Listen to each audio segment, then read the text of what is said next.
आज Doubtnut app download करें। Doubtnut पर अपने सभी गणित, रसायन विज्ञान, भौतिक विज्ञान और जीव विज्ञान के डाउट्स का करो सफाया। बस प्रश्न की फोटो खींचो, एक ही प्रश्न को क्रॉप करो और तुरंत वीडियो सोल्यूशन पाओ। अभी डाउनलोड करें। प्रश्न दिया हुआ है कि किसी स्रोत में फास्फोरस के 2 रेडियो न्यूक्लियाइड निहित हैं। तो इसका मतलब क्या है, कोई स्रोत है जिसमें फास्फोरस के 2 रेडियो न्यूक्लियाइड हैं।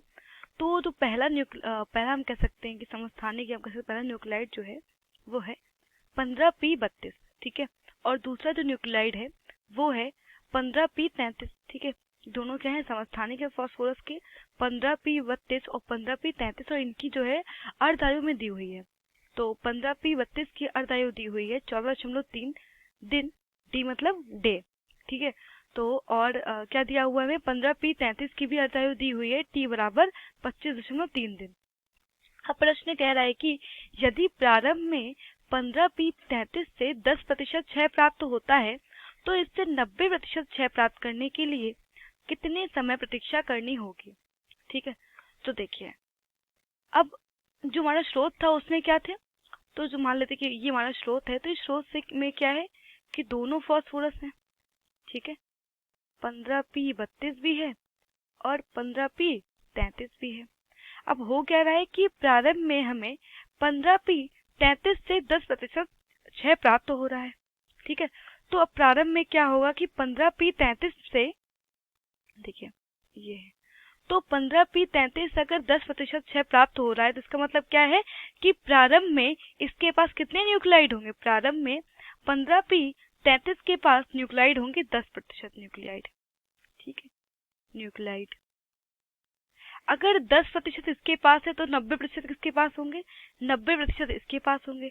तो 15p32 के प्रारंभ में 90% न्यूक्लियाइड होंगे,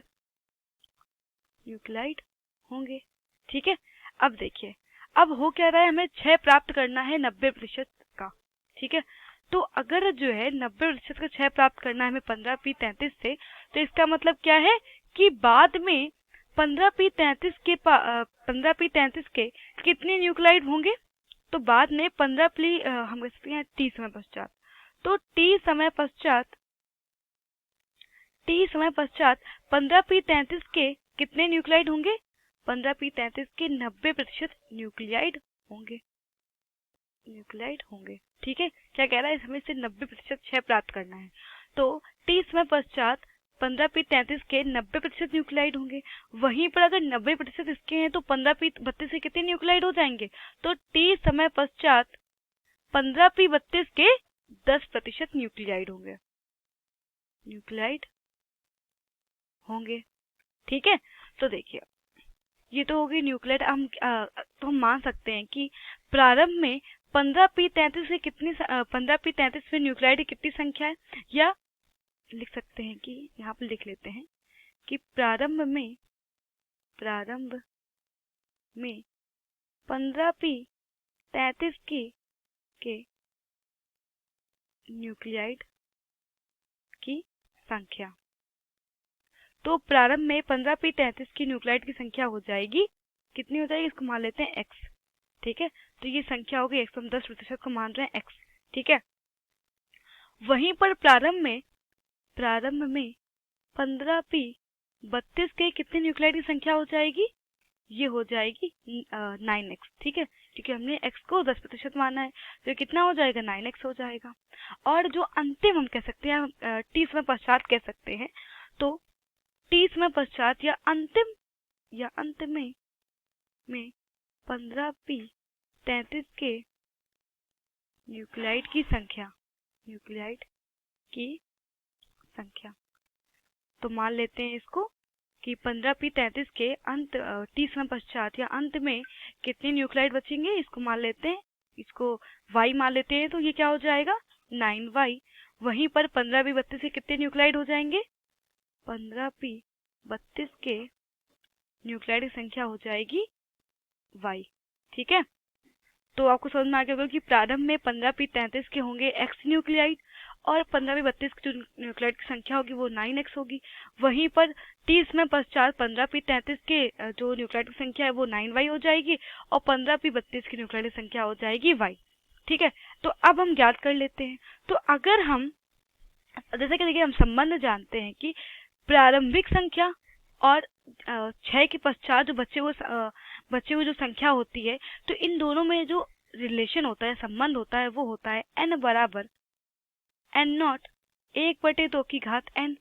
ठीक है, जहाँ पर n क्या है, n है प्रारंभिक संख्या, प्रारंभ में न्यूक्लियोटाइड की संख्या, n नॉट क्या है अंत में न्यूक्लियोटाइड की संख्या, और n क्या है, n है यहाँ पर अर्ध आयुओं की संख्या। ठीक है, और n बराबर होता है t/t, जहाँ पर t क्या है, जहाँ पर t है क्षय होने में लगा समय या विघटन होने में लगा समय बटे अर्ध आयु। तो अब हम इस सूत्र को लिख सकते हैं n बराबर n नॉट 1/2 की घात t बटे कैपिटल टी, या इसको लिख सकते हैं n बटे n नॉट बराबर 1/2 की घात t बटे कैपिटल टी। ठीक है, तो अब क्या करेंगे हम लोग, बारी बारी से दोनों के लिए ही हम लोग लिख लेंगे। ठीक है, 15p 32 के लिए भी और 15p 33 के लिए भी। ठीक है, तो हम पहले बात करेंगे 15p 32 के लिए। तो 15p 32 के न्यूक्लाइड के लिए तो अंत में यहाँ पे देखिए n का मान क्या है, अंत में बचे हुए, तो अंत में कितने न्यूक्लाइड बचे हैं इसके पास, हमने माने थे y, और प्रारंभिक संख्या कितनी थी, प्रारंभिक संख्या थी 9x। ठीक है, और ये क्या हो जाएगा 1/2 की घात t, तुम्हें पता है नहीं, लेकिन ये में अर्ध आयु का मान दिया हुआ है, तो जो कि हमें दिया हुआ है 14.3 दिन, तो यहाँ लिख देंगे t बटे 14.3, इसको मान लेते हैं हम समीकरण 1। अब हम इसी प्रकार निकाल लेंगे 15p 33 के न्यूक्लियोटाइड के लिए। तो 15p 33 के न्यूक्लियोटाइड के लिए। ठीक है, तो देखिए प्रारंभिक संख्या कितनी थी, प्रारंभिक संख्या थी इसके पास, प्रारंभिक संख्या कितनी थी, n नॉट 1 क्या प्रारंभिक संख्या, तो प्रारंभिक थी x, और अंत में कितने बचे थे इसके पास, अंत में बचे हुए थे 9y, तो हो जाएगा 9y बटे x बराबर 1/2। हमें t तो ज्ञात है नहीं। ठीक है, और हमें जो अर्ध आयु का मान है वो दिया हुआ है 25.3, तो हो जाएगा 25.3, और इसको मान लेते हैं हम समीकरण 2 मान लेते हैं।